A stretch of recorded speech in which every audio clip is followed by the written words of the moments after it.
Hello, welcome to Minds on Mushrooms. I'm your host, Maggie. We are switching things up. I have challenged myself to create shorter segments. Maybe we'll call them Maggie on Mushrooms. But I figured this would be a great space to keep building community, to get more personal and real. But I truly just want to keep sharing all that I've learned on this wild journey of transformation, healing, and conscious creation. So I'm here to get deep.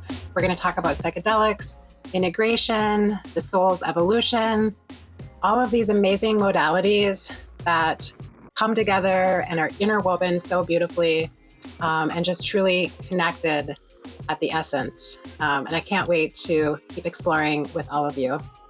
But today, we are going to be diving into something that's been an absolute game changer for me and so many others. This is something called the critical learning period. And here's the thing. This is a phase that can literally be the difference between having a profound, expansive breakthrough that becomes a fleeting memory, or you can take this critical learning period and be super intentional and create real, lasting transformation that can truly change your life. And here's the kicker. This critical learning period doesn't only happen during or after a psychedelic journey. It can show up during and after deep meditation, breath work, sound bath, somatic healing, yoga, even these aha moments that we have that create perception shift or perspective shift. This is when it really matters. It's what happens after that is really so important, more than you might think. What is the critical learning period? Okay, so let's break this down. The critical learning period is this window of time right after a breakthrough experience where your brain is in this hyper receptive state. Neuroplasticity is through the roof. Think of it like your mind being this freshly tilled garden bed. It's soft, it's fertile, and it's ready for planting. The critical learning period after a large dose of psilocybin can last up to 2 to 3 weeks. And during this time, your brain is craving new patterns, new habits, and new ways of being. It's the perfect moment to take all of these big insights and actually make them stick. But here's the thing. If you don't intentionally work with this phase, it's so easy to slide right back into old habits and thought patterns. So this is why this work really matters. You have to be willing to meet the medicine or your experience halfway. Let me share this personal story with you. I had this one very powerful journey. It was the first time I ever felt completely connected to my true essence. It was like pure clarity, seeing myself through the eyes of love and truth. And it just felt so real and beautiful. And just, I felt it so deep. And I didn't want to come back to reality. It was like the universe laid everything out in front of me. So years of unprocessed pain, patterns, and truths that I hadn't been able to see, but I was just so thankful that I was gaining this wisdom about myself. And it was kind of like I had experienced years of therapy in one night, but I was stuck with this challenge on, I didn't know where to begin in turning these insights into real lasting change. And then life pulled me back into the same old patterns and the same loops and the same routines. And I felt like I didn't have the tools to carry that feeling I had in the breakthrough forward.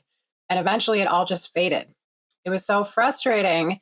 It made me almost second guess the entire experience altogether. Like, did these things really happen? And I kind of felt like a failure of sorts. I really didn't have anyone to talk to about my experience. And I didn't know ways to make change from what I had been shown with my experience. So it wasn't until I learned how to work with the critical learning period that things really started to shift.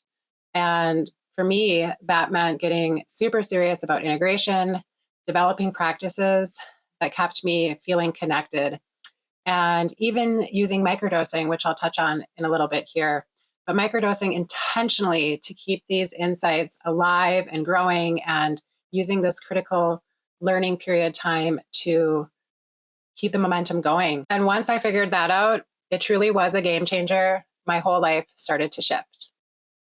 So, how do you actually work with this critical learning period? Let's break it down.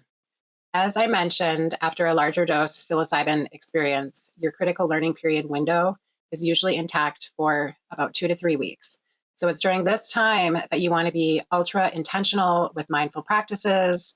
And we're going to talk about integration first. Integration truly is everything, guys. It is never ending, it's ever evolving, but it's where you turn your insights into embodiment.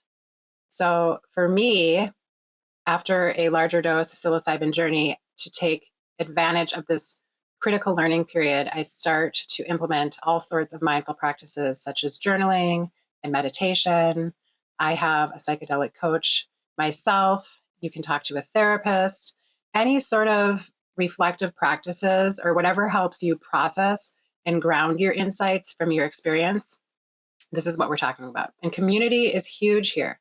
Being able to share your experience, speaking it out loud, getting guidance. Integration is the bridge between your experience and real lasting change. Next, we're going to talk about microdosing. During the critical learning period, I have learned that developing a microdosing protocol for these 2 to 3 weeks that I'm within this window can be extremely powerful, just for staying connected to the deeper truths that were uncovered. It's kind of like this gentle guiding force that keeps you turned into that expanded awareness. So creating a microdosing protocol for your critical learning period that's intentional, mindful, and aligned with your goals, it can really amplify your healing, your creativity, and even your emotional resilience. I've seen it work wonders with so many, and myself included. Okay, so we've discussed how implementing a microdosing protocol during the critical learning period can be extremely beneficial. Now I'm going to talk about creating practices and rituals and setting up routines that really reinforce these new pathways that you've created during the critical learning period. So this can look like daily meditation again, breathwork, and really setting powerful intentions each morning, or even just moving your body in a way that feels good, eating more mindfully, whatever helps you lock in these new ways of being. Because let's be real, when you start creating new habits during this phase, you're literally rewiring your brain to support the life that you want to live. So hopefully you understand why the critical learning period is so important. It really is your golden window. It's the chance to take these breakthroughs and actually make them a part of who you are. But there is a secret. It's not just about the peak experience or the breakthrough experience itself. That's where the journey begins. It's about what you're doing afterward. And I want to help you harness that power so you can truly embody the change that you're looking for. So if this is speaking to you, trust that feeling. You can head on over to mindsonmushrooms.com/coaching to learn more about North Node, and you can book an alignment call there. And we can dive into how to make the most out of your critical learning period. This is where true transformation happens, and I'm here to help you bring it to life. Thank you. For more information, please visit mindsonmushrooms.com. Thank you for joining the journey.